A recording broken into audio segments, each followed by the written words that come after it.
As many countries face the task of helping refugees adapt to new lives, one may ask, what can I do to help? Greg and Amy considered that same question after Greg's grandfather moved from their house in the United States.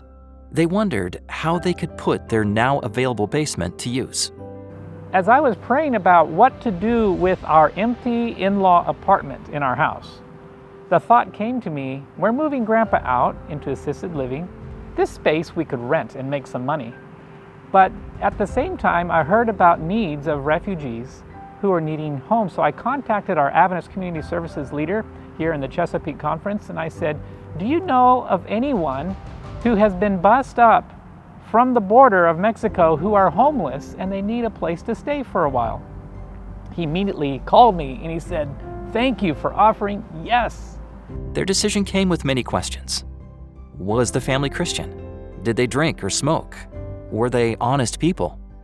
If there were children, would they be well behaved? The information they received was limited.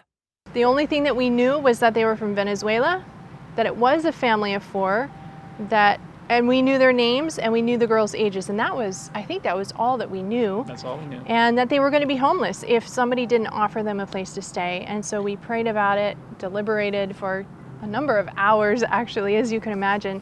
And finally, one of our dear friends, one of our close church members, close friends, he always says, do the next right thing. And that popped into my mind, and I thought, do the next right thing. What is the next right thing? Well, the next right thing, the next decision that we can make is, are we going to take them or are we not? And so we decided prayerfully, yes, we will extend hospitality to them.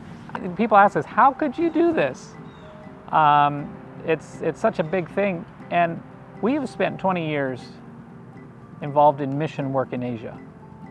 And I think the way we do this is just, like you said earlier, doing the next right thing, step by step. God stretches you if you are willing to be stretched. Like Greg and Amy, church groups and individuals in different cities around the globe are serving their cities by providing help to refugees in different ways. In Vienna, Austria, a center of influence offers German classes and assists refugees with filling out government forms. The center also has a clothing distribution program, and once a week, individuals can come in to have a nourishing meal and pick up food supplies for their families.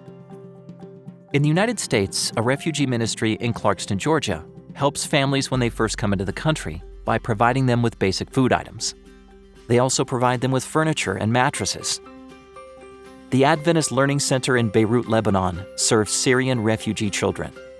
Many of the students have experienced traumatic events, and the staff aims to provide them with a stable learning environment. The center interacts with the parents, too, by offering literacy and English classes in the evenings. The staff at the Adventist University in Medellin, Colombia, started a special initiative that assists migrant families in starting their own small businesses. Equipment given to the families included ovens, sewing machines, mobile food carts, and printers.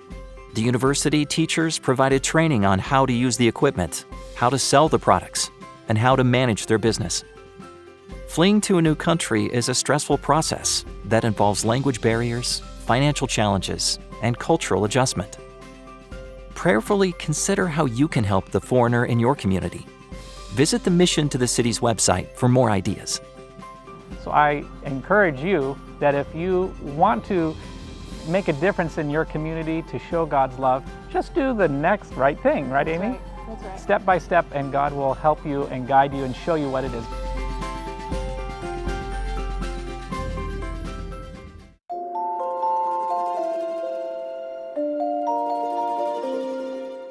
When Stefania was younger, her family owned a house by the sea in Sicily, Italy. She noticed that every morning a neighboring family with 5 children met outside to read the Bible and pray together. One morning, they invited her over to join them. One of the brothers, Andrea, was particularly wise and also made me laugh. He was kind and totally different from other guys our age, so we started to date. And eventually, he became my husband. As they dated, Andrea taught Stefania about Adventist principles. She started attending the Adventist church and felt welcomed. After studying and praying, she was baptized. In 2016, Stefania's congregation in Ragusa, Italy, appealed to Adventist members around the world to help them build a new church. Another church member, Marco, remembers how difficult it was to worship in their old space. They occupied the bottom level of a large building. The neighbor upstairs was constantly complaining that they were disturbing him. He would often hit his floor with a stick to let us know he wasn't happy. But one time, he came downstairs and shattered the front glass door with the stick.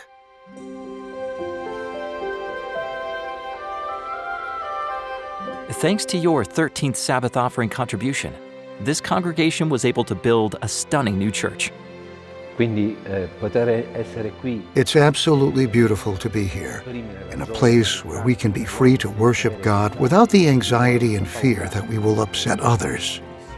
Sometimes I come into the church before everyone else because I'm responsible for music and worship. I come to test microphones and prepare. Sometimes I just stop and gaze at this beautiful space, and tears come to my eyes.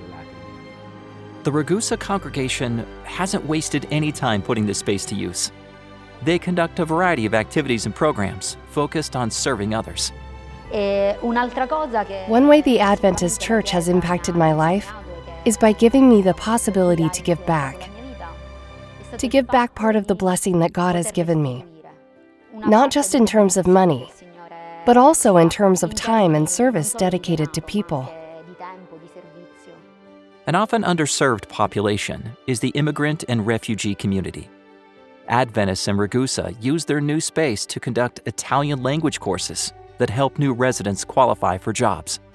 The church's support helps these individuals make friends in a social environment and gives them confidence to navigate their new home. At the end of the course, we have a party for everyone who passes the final test. We have the party here at the church. A lot of people have the opportunity to know the church, its members, and its message. Adventists in Ragusa want the love of Jesus to be felt by everyone. So they host events where the physically disabled can feel comfortable and have fun. My dream is that this church may become a totally inclusive church.